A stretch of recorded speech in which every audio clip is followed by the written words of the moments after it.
Hello, everybody. Welcome to MTG Place Podcast. I'm your host, Corey. With me, like always, is Josh. How's it going, Josh?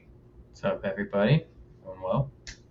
Today, we're going to talk about just the cards we thought were worth talking about of Edge of Eternities, just to knock that out of the way. Then we'll go back to our Final Fantasy reviews till we finish that up. Um, then we'll have, Airbender Mm-hmm. Avatar at some Yeah, point. at some point. All right, so but before we do, we're going to insert these videos here on how you can support us. Another way you can support us is if you want to pick up singles, do so by using our TCG Player affiliate link, which you can find in the show notes and on our website, mtgplace.net. One way you can support us is at heavyplay.com. You can check out their cool playmats, deck boxes, sleeves, dice boxes, and more, all with their cool Connect play system, as you can see on the website image here. So it's all real cool. It all attaches with magnets, so they won't fall off and stuff. And you can support us by going to checkout. And in checkout, you can use our promo code MTG Place. You just enter it in right here like this, MTG Place, and it'll apply 10% off your order. So please do that if you want to order any of this cool stuff. It'll help support the podcast. Thank you. All right, so before we do all that, let's see. Mercadian Masks. Let's see if you can guess the top 5 cards, most expensive cards in Mercadian Masks. Oh, man, there's nothing in masks. This is when Magic started de-power leveling everything. Urza's saga was so reckless. Is Rishodon Port? Yeah, Port is number 1. It's $65. That's the only good card. Now it's going to be hard. Well, the second card used to be a card in Legacy. It kind of is still, but it's like a Tier 2 deck now. Masks. Green Enchantment. That has the a green enchantment, huh? Allurin's not in. No, Allurin's something else. Green enchantment. I have no clue. Okay. It adds mana to your mana pool. Green enchantment when you exile creatures. Oh, food chain. Yeah, food chain. Yeah, that's still like a CEH card. I guess I should have known that. It was a legacy deck for a while. It kind of is still, but not as good. Yeah, food chain's pretty busted. That's true. That's true. Okay. Is there any rebels or mercenaries? Do I have to get? No, none of them are. Yeah. Okay, so don't think about those. It's like Yawgmoth's Bargain. Is that a mask card? That's probably not even. That's not a mask card. Let's see. Number 3 is a blue card. You probably played it. It's Treachery? Like. No, but similar mana cost. Costs 5. Costs 5. 5 cost blue card. Need more. You can remove a blue card from your hand from the game to cast it instead. It's not Force of Will. Oh, what could it be? What else is a pitch card? A blue pitch card. It should be good then. You would think. It's $30. Blue pitch card. Is it just a creature? No, it's an instant. It's an instant. It doesn't counterspell. Is it some sort of control magic? It's misdirection. Misdirection. Okay. Yeah. Change a target. Yep. The red counterspell now. Let's see. The 4th card is a really shitty land. Then why would I know it? It's playable in Commander. It's playable Commander.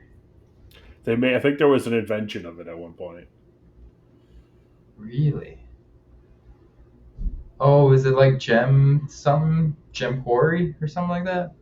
No. Not like Gem Quarry. I mean, it can tap for mana at least, so just that. There's that, but it doesn't tap for 5 colors. Like, there's no way to No, make no, it five taps colors. for colorless. And then it has an ability on it for pay 3, tap, sack it. Or Protection tap from 3, sack a artifacts. land. Protection from pay 3, sack a land. Yeah. Is it like Fog? Pay 3, sack a land, and then Fog or something like that. No, it's Dust Bowl. It's pay 3, sack a land, destroy a non-basic Yeah. land. Okay. Yeah. That's $18. Mm-hmm. All right, the last one is a guy that keeps coming back. The guy who keeps coming back. All versions of this card keep coming back. Oh, it's Squee. Yeah, Squee. Goblin Nice. the Bob. The OG good Squee. All right, there's a good card in there. Yeah. Rishadon Port. Good card. Squee. Great card.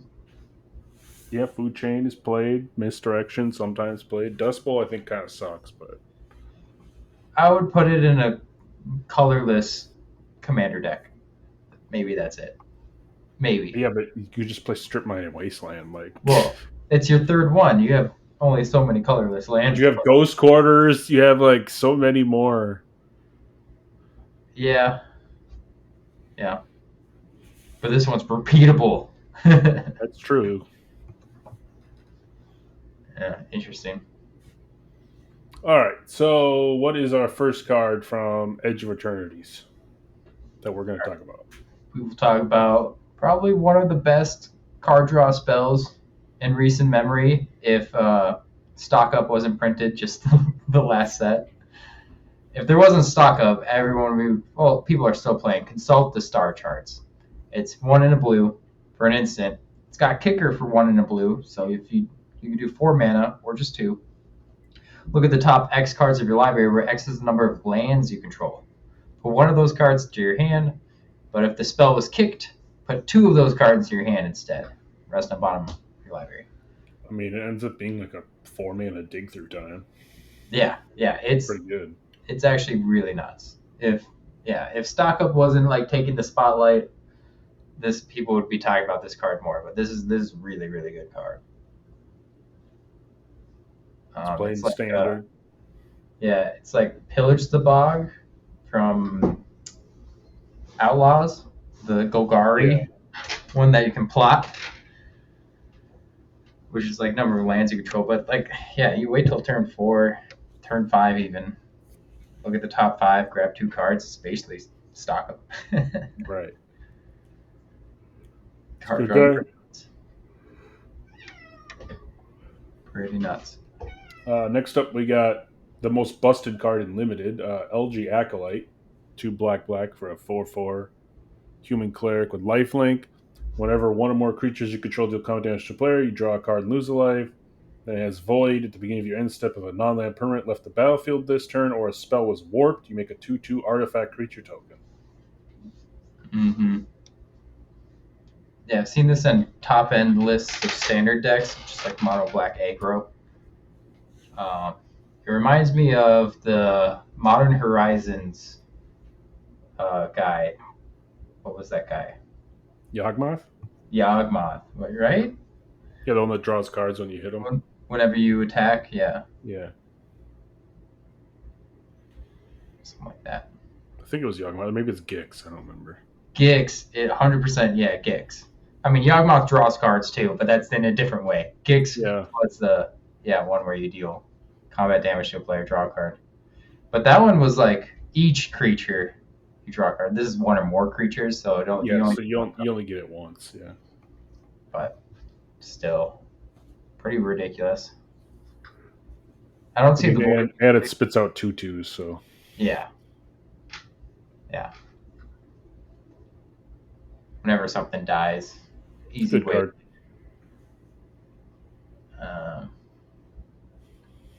What are we talking about next? Dryadrine Synthesis Amalgam. This is X green white for a legendary artifact creature construct 0/1. Has trample. Enters the number of +1/+1 counters on it equal to the mana cast suspended. So you can just do green and white for a 2/3, whatever, which is kind of nice how they're fixing X spells. But whenever you attack, you may remove a +1/+1 counter from each of 2 creatures you control. If you do, draw a card and create a 2/2 colorless robot artifact creature token. This one I put on there is kind of a stretch, but I've seen like one deck run it, and it was just like, this is the best card in their deck. Yeah, it's good with 1/1 counter synergies. Could be good in Commander, I think. Yeah. It also was, if you watch the Pro Tour, a lot of people had it in their draft decks. A lot of Draft, people opened. yeah. I mean, an X spell that just gets huge, yeah. Trample. I can see it. I don't know anything about limited for this set, but yeah, that makes sense to me. Basically, all of the green and black decks were good. Mm-hmm. Makes sense to me. Next up, we got Devastating Onslaught XX Red.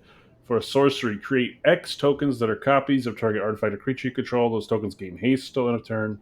Sacrifice them at the beginning of the next end step. Let's see. Rhino and Thunder Junction. So this is a 2-card combo with Railway Brawler. Okay. Let's talk about Railway Brawler. Put that up. From Thunder Junction, you can play this in Standard. It's 3 green for a creature, Rhino Warrior. He's a 5/5 with Reach and Trample. But whenever another creature enters the battlefield under control, put X +1/+1 counters on it, where X is its power. So it has plot for 4. You play this on turn 4. Then turn 5, you play Devastating Onslaught for 2. So you create 2 tokens of the Rhino. And all the Rhinos see each other, give themselves haste, and make them into like 15/15s or something. So you attack with 3 15/15 tramplers. That's silly. That's where it's mostly being played. That combo is also in like another, what do they call it? This like Teamer Battle Crier combo. Okay. Teamer Battle Crier says any creature that has 4 power or more costs 1 less. And you play like this Outlaw where he's a 4/2 for 3 mana, enters, creates a color, a mana of any color. So you kind of just chain off all of these outliers, make copies of the outliers, start drawing your deck, and it's a crazy deck. Huh. This card is very specific, but it is very good in a specific deck in Standard. But I could see this also being fun in like Commander. Yeah. It's far too slow for like Cube. Right. But yeah, this card is definitely being played in Standard. That's cool. It was bad and limited, but yeah, it's far too slow for really anything else. What's crazy is that you curve out, you turn 4 the Railway Brawler, turn 5 this, and you win. So let's start with a turn 1 Land War Elf. Get that going. They don't have an answer.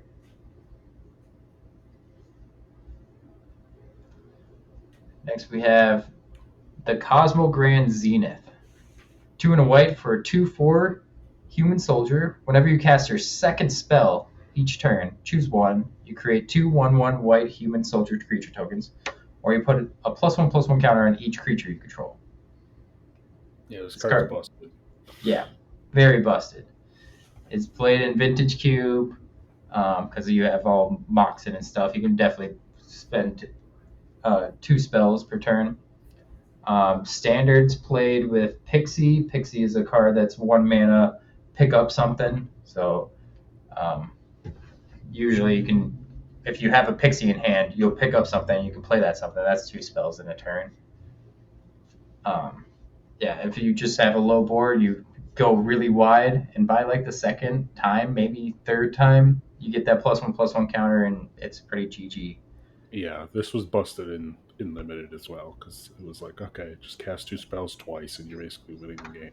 Yeah, yeah. If you know you have this card in your deck, like if you just plan around it, you can probably cast at least 2 spells a couple of times in your turns. Yeah, the card's pretty insane. Next up, we got the Anti-Casual Vistage. It is 6 mana for a 7/5 Eldrazi. When this creature leaves the battlefield, you draw a card, then put a permanent card with mana value less than or equal to the number of lands you control from your hand onto the battlefield tapped, and it has Warp for 4. This card was pretty busted in limited because you could warp it in on 4 and then play something. You could even just ramp, like put a land in if you wanted, like, Mm-hmm. and then then you go on turn 6. You play it; it stays in play until they kill a 7/5, and then you get something back when they kill it. Like you get to put something into play. So Yeah, I've seen this in some sort of list. places itself. I want to say it was in Modern. I I don't know, man. I've definitely seen it. Maybe there's some sort of like Eldrazi list that people are running it. 'Cause it seems, Eldrazi's. I know Eldrazi's taken over one of the formats. I don't remember which one. Maybe it's Modern. yeah, I think it's in Modern. The card does seem like it could be pretty nuts. Well, yeah, especially if you're putting stuff in. Because it's basically you're drawing a card and getting something for free. Like Mm-hmm. so, it's like replacing itself and giving you a card. So it's basically like a 2-for-1. Like Right, exactly. Yeah, every single warp card just seems kind of nuts that way, where you kind of get yeah, to in limited, you almost always wanted to just warp your thing and then cast it later, like so you got the double value. yeah, seems pretty nuts.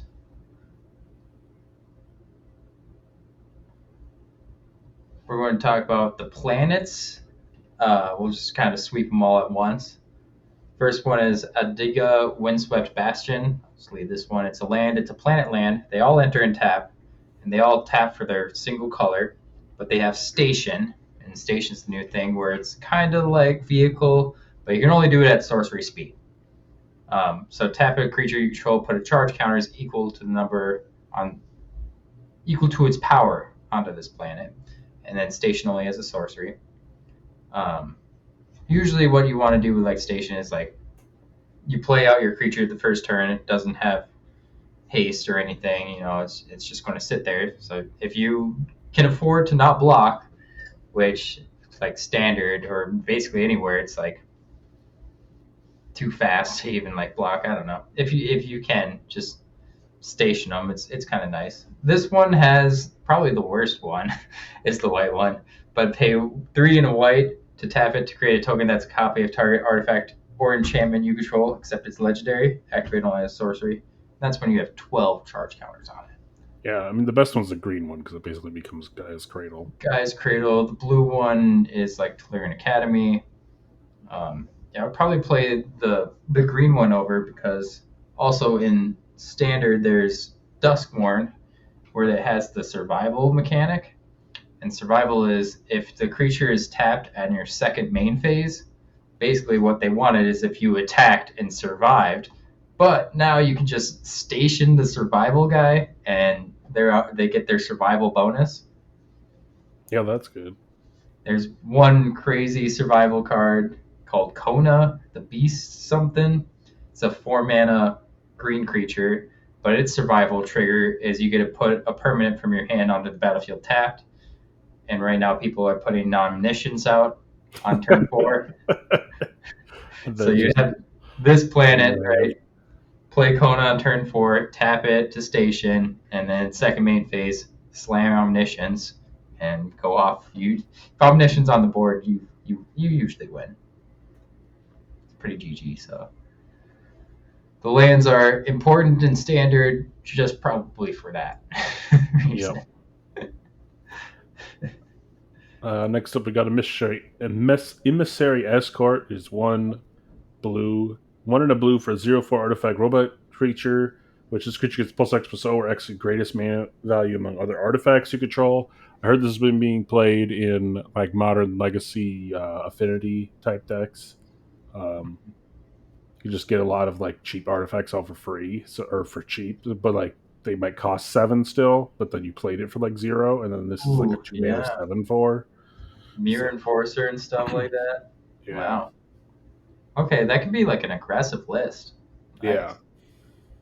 and this combos with Krang when that's printed in Ninja Turtles because Krang is a 7-drop affinity for artifacts, dude.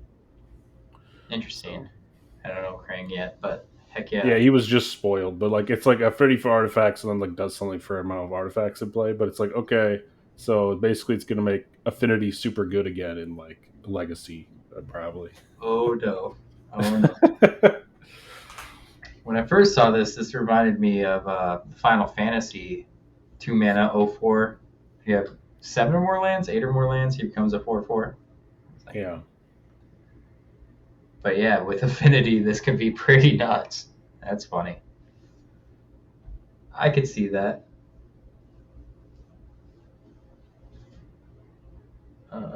We already talked about Evendo.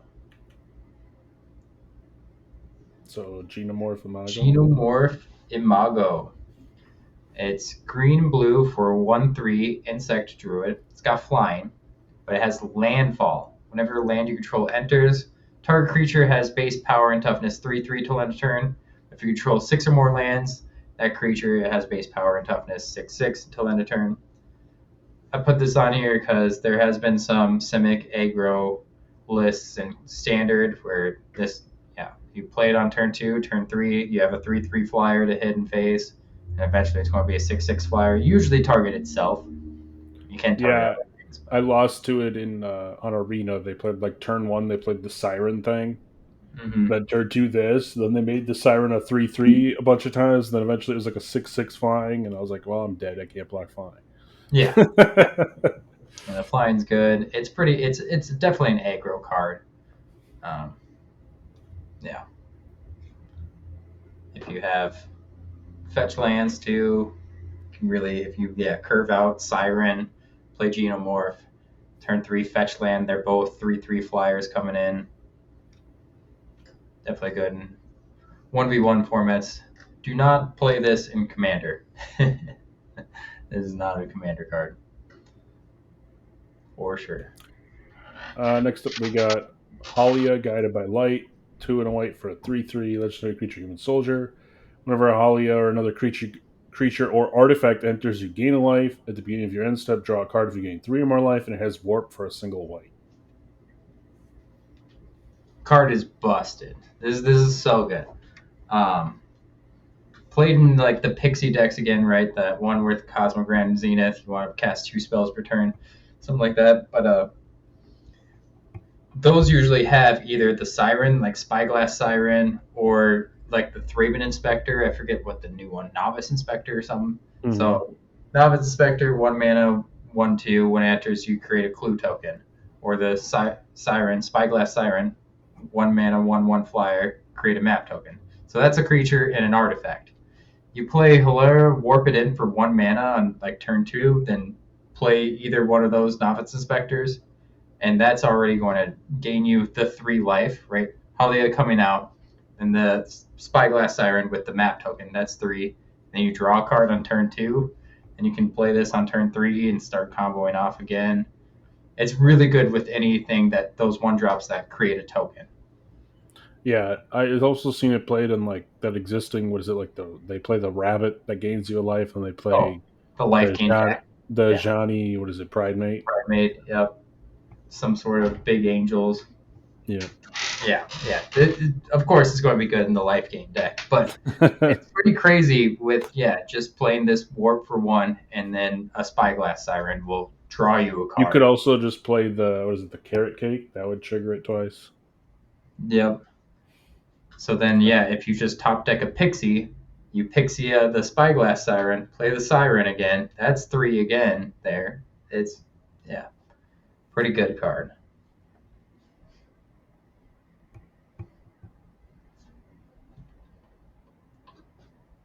You're up with the ice still.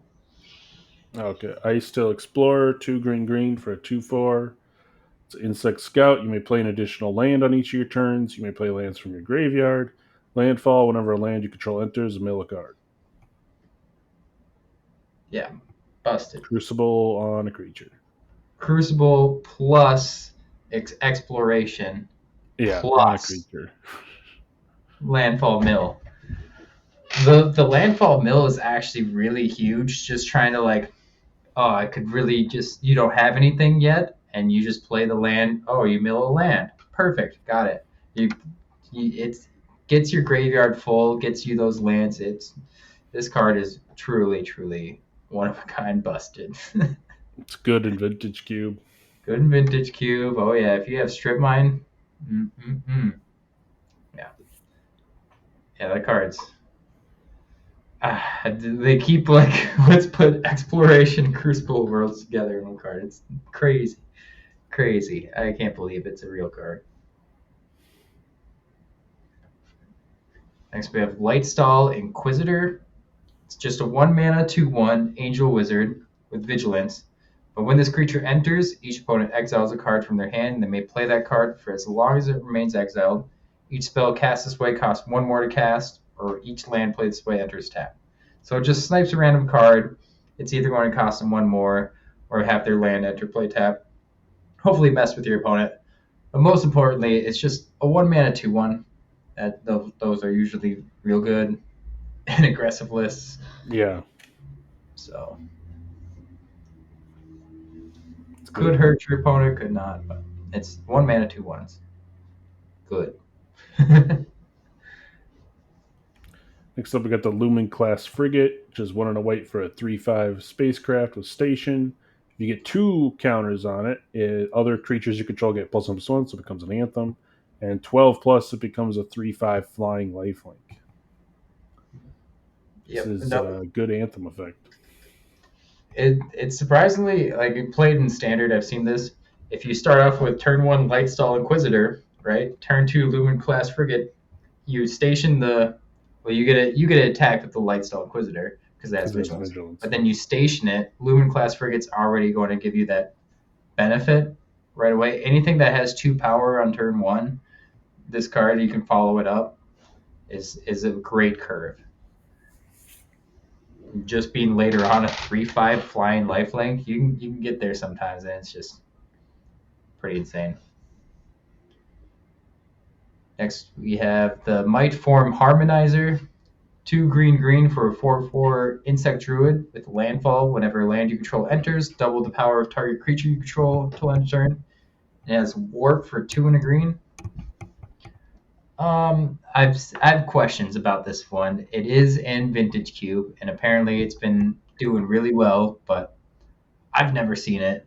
I tried playing it, and you can get it off. It's just you need such exact cards for a cube environment specifically, and I've never seen this in standard, but it's there in Vintage Cube for Moto. Yeah, it was good in regular limited for the set too. Yeah, I think it's the weaker of the Vintage Cube cards, probably. But yeah.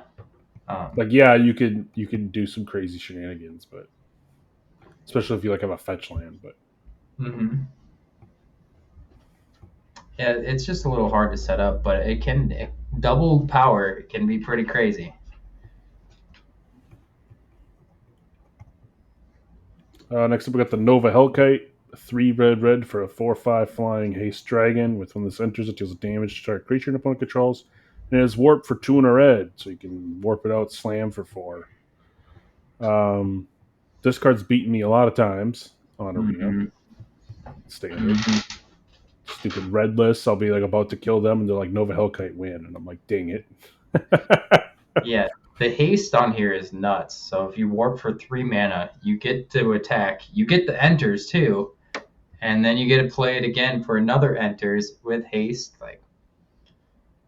Yeah, almost like we keep saying the warp is 2 for 1, and this is you get plus if they have a Llanowar Elf, you could ping that off.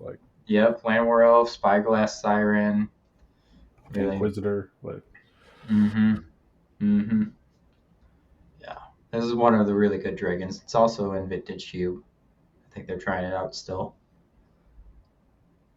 There, it's like, is burn even a thing in Vintage Cube anymore? Like, It really hasn't been. It burns so hard with Vintage Cube because like Lightning Bolt, anybody would play that in their deck and be right, happy, you know. right. So your cards aren't being taken because of your archetype. Your cards are being taken because they're just good. And so it's Mhm. like if I can gather all the burn, it's almost impossible because everyone on the table would want your card.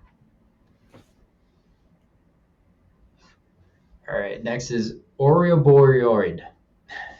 2 green for 1/3 plant worm. At the beginning of combat on your turn, put X +1/+1 counters on each creature you control, where X is that creature's power. Card is just if you don't answer it right away, you're dead. Like this card just scales so fast, so hard.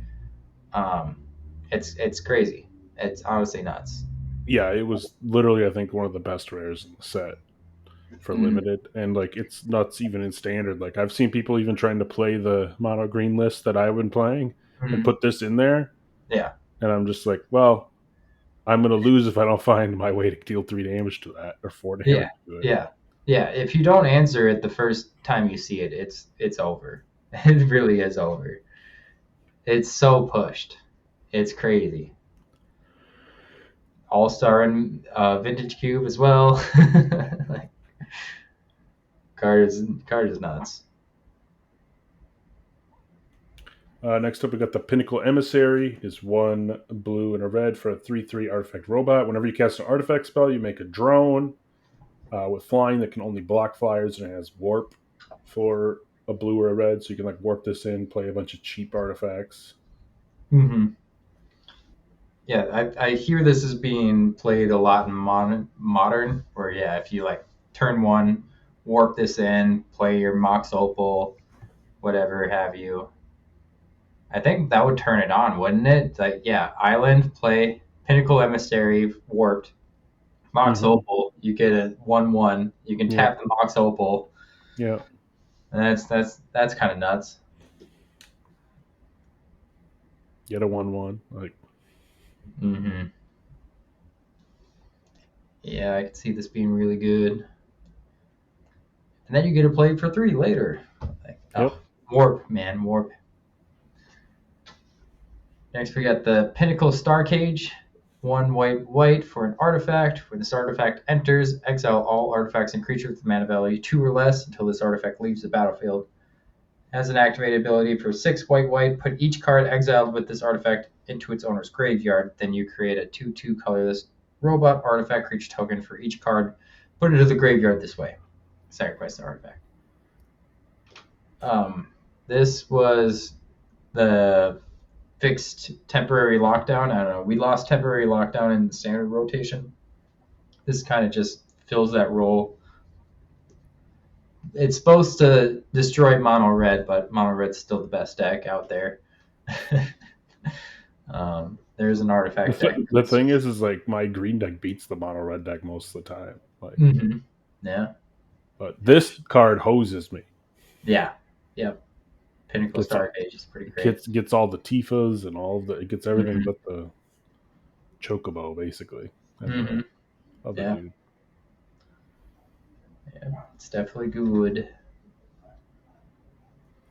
All right, next up we got another, like I think literally the other best card in the limited was Quantum Riddler, 3 blue for a 4/6 Sphinx with flying. When it enters, you draw a card. As long as you have one or fewer cards in hand, if you would draw one or more cards, you draw that many +1, and it has warp for 1 and a blue. So if you get down where this is your last card, you can play it and draw 2 with the warp, and then you can play it again as a 4/6 flyer. It's so good. It's so busted. So busted. It's like in every list now, from standard to modern. I would If you imagine play like blue, you're probably playing this card. it's so absolutely insane. Um, that for 2 mana you just cantrip for basically free. You can combo it off with any sort of flicker, which I think modern does that. But even in like standard just lists that Yeah, but plus like if you have this out and you like, I don't know, like ponder or brainstorm or anything that draws you cards. Hmm. Like you draw an extra one. Like what? Yeah, when you only have one or fewer cards. But yeah, yeah. Yeah. Once you're chaining from there, it's so nuts. I'm kind of sick of Quantum Brittler already. It's literally everywhere. It's so good and probably so expensive. Let's see. The cheapest copy is $32 right now. It's pretty good. What do we have next? We have the Sunset Saboteur. One in black for a human rogue with menace. It has ward, discard a card, and whenever this creature attacks, put a +1/+1 counter on target creature and opponent controls. Most importantly, it's a 4/1. So two Yeah. mana 4/1 with menace, insane. Basically, I have this in my sideboard for my standard deck. It's just whenever you know you're facing like control, this card is going to go nuts. If they don't have like really creatures out that they play, and so you can't give them a +1/+1 counter, Mm-hmm. being a 2 mana threat that they have to answer is awesome, right? Then they're not going to answer your 3 mana threat or your 4 mana. Like it's so insane. It's not right good in the right matchups, right? Like if your opponent's playing mono red and has a bunch of mice or something, it's not super good there. But if you're playing against control or someone who's not really putting out creatures, it's Yeah, garbage. it was also bonkers and limited and sealed because you just put all your removal spells in the deck and then this. Yeah, yeah, And like you're just like, okay, you're dead in like 4 turns unless you could 4 or 5 turns unless you could answer yeah, it. yeah. 2 mana for 1 minute. It's so crazy. Menace too. Like if they actually finally stick one creature, it still can't block it. Yeah, they need to stick to. Yeah, it's crazy. Card's cool. I like this sort of card design. I think this is really really cool. Next up, we got Tezzeret, the Cruel Captain. Is 3 for a Planeswalker. Tezzeret is 4 loyalty. Whenever an artifact you control enters, you put a loyalty counter on it. For 0, you can untap target artifact or creature. If it's an artifact, you put a creature. If it's an artifact creature, you put a 1/1 counter on it. You can -3 search your library for an artifact card with mana value 1 or less. Reveal it, put it in your hand, then shuffle. Or -7, you get an emblem with at the beginning of combat on your turn. Put 3 1/1 counters on target artifact you control. If it's not a creature, it becomes a 0/0 robot creature. Oh, Tezzy. It's why whenever an artifact you control enters, so all your tokens, all your treasure tokens, all your Yep. servo tokens, pretty crazy. Um, Card Pretty is easy to nuts. just get the emblem and then Yeah, start making 3/3s every turn. robots. Oh yeah.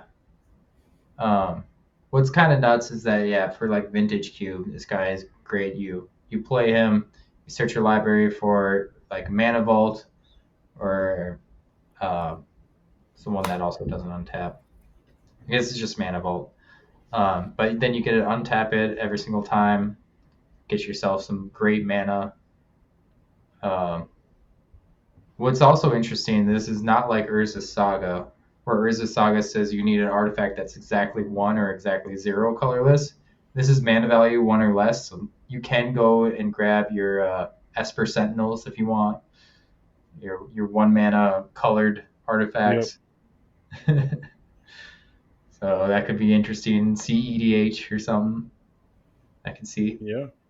It's pretty cool. Next, we have the End Stone, a 7 mana legendary artifact. Whenever you play a land or cast a spell, draw a card. And then at the beginning of your end step, your life total becomes half your starting life total, rounded up. When I first read that, I thought, like, okay, there's the downside. But it's not really a downside. That, like, you keep, for like 1v1s, your life total becomes 10. Eventually, your opponent needs to do exactly 10 or more damage to you. They can't, like, here, I'm going to hit you for 3. You're down to 7. You go, I healed back up to 10. Now I heal back up to 10 again. Yeah, you have to do 10 in one turn. It was really good and Oh, limited. If you just had to play it at the right time. Like don't play it when you're at 20 and have 5 cards in your hand. yeah, yeah. Too many cards. I can see that. But this has been pretty nuts and fun in Vintage Cube. You could tinker this out on turn 3 or quicker turn 2. Play lands, start drawing super much cards and going nuts. Whenever you play a land, you draw, like, oh my gosh. Card's so crazy. So crazy. Next up, we got the Sariema. It's 1 white for a 5/5 legendary artifact spacecraft. When it enters, you search your library for a legendary creature card, reveal it, put it in your hand, and then if you get the 7th station, it becomes the 5/5 of flying, and other tapped legendary creatures you control have indestructible. I put this on here because the standard deck, where I was saying station out Coma for omniscience. Mm-hmm. Kona is a legendary. So you can search for it. You get Kona, search for it. That's basically what this is for. It's just find your legendary creature card you need. It's also decent in Commander, like 3 mana tutor. But... Yeah. If you have a certain legendary creature card like Urza or something that you really want. Or you just have a lot of legendaries in your deck, like the legendary deck. Yeah. Sure. Yep. This can be a commander too. Yep. We got the Thrumming Hive Pool, 6 mana artifact, has affinity for slivers. Slivers you control have double strike and haste. And at the beginning of your upkeep, create 2 1/1 colorless sliver creature tokens. This was another, you put it in all of your decks when you were playing Limited for this. Yeah. For Edge. You were just like, all right, I'm playing that. But yeah, it's hinting that slivers might come back. So obviously you're going to put this in all your sliver decks, sliver commander decks and stuff. Yeah, I can see in Limited making 2 bodies every single turn. Double strike haste. It's pretty nuts. Yeah, you basically just be like, all right, I need to block right now. I'll just make 2 dudes and pass and keep doing that until you have a swarm and then you win. Yeah. So. Yeah. Being colorless, it sounds like a slower format too, by the way. Yeah, it definitely was a slower format, yeah. Yeah. So you can get a lot of value off of it. Yeah, I was thinking maybe Reality Fracture could be slivers because they've kept that one in the dark, whatever that is. I'm hoping that it's more like that and more of a in Magic set and not like realities being fractured and universes beyond are coming to normal planes. Like that would be weird. I think that would be too much. I don't think they're going there, but that's a scary thought. That's a very scary thought. The most convincing theory I've gotten, because they're like, we've never done this before. I don't know. Mark Rosewater was going crazy. Like, we can't tell you the enemy or whatever. Someone was saying, like, it's going to be the new time spiral. Like, they're going to make cards that would be in the future that have crazy, unheard of abilities. Like breaking the color pie and stuff again. Yeah, breaking the color pie and having abilities that you've never seen before. Things like that. But who knows? These are all guesses. Last, we have weapons manufacturing. I'll do it. 1 in red for enchantment.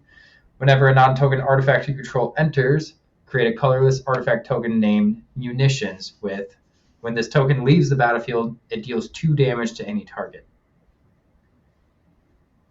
If you got a sack outlet, which there is one in standard right now for 1 in the black, and like some Z-lot is from this set. It's like sack a creature or artifact. This can go kind of nuts.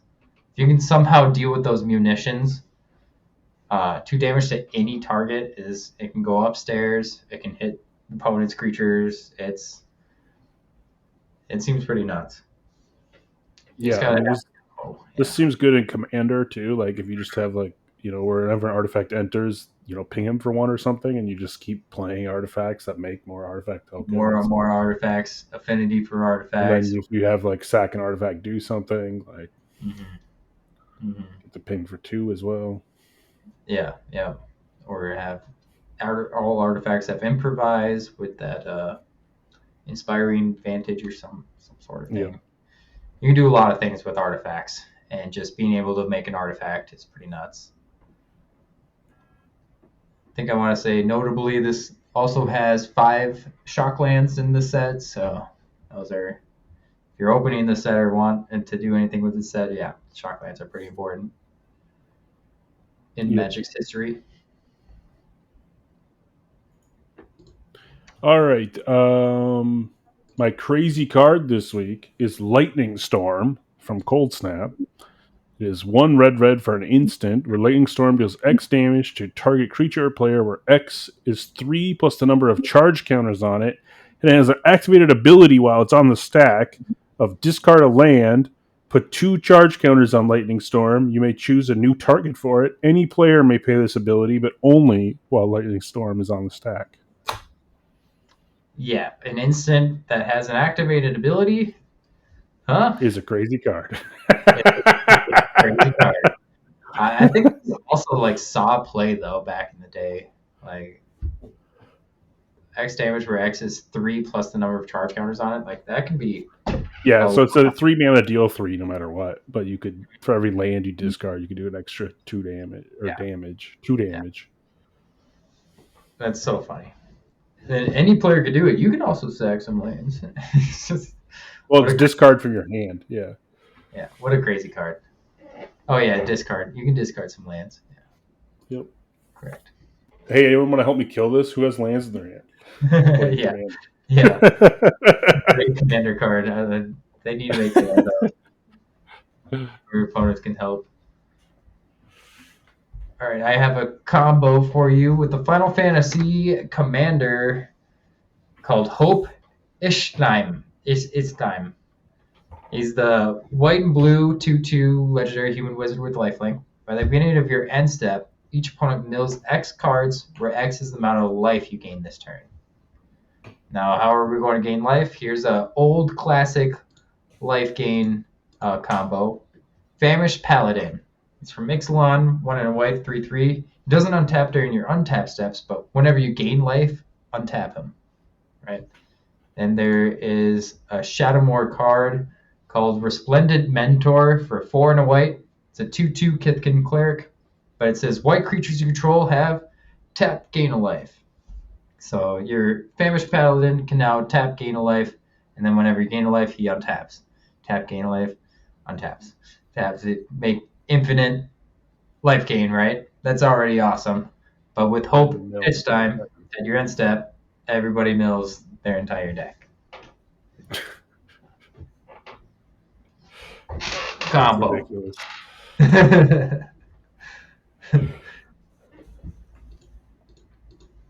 All right, well, that's our episode for this week. Thanks for watching. Don't forget, if you want to pick up any of these cards, do so using our TCG Player affiliate link. If you want to pick up accessories, use our heavy play code MTG Place for 10% off. Mm-hmm. If you want to just talk to us, we have a Discord to hang out with, or email us suggestions, whatever. Yeah, and you can also support us directly on Patreon as well. Perfect. Yep. Awesome. Thanks, guys. Bye. Peace. Oh, we'll also be at CubeCon, so if you see us, say hi. Ooh.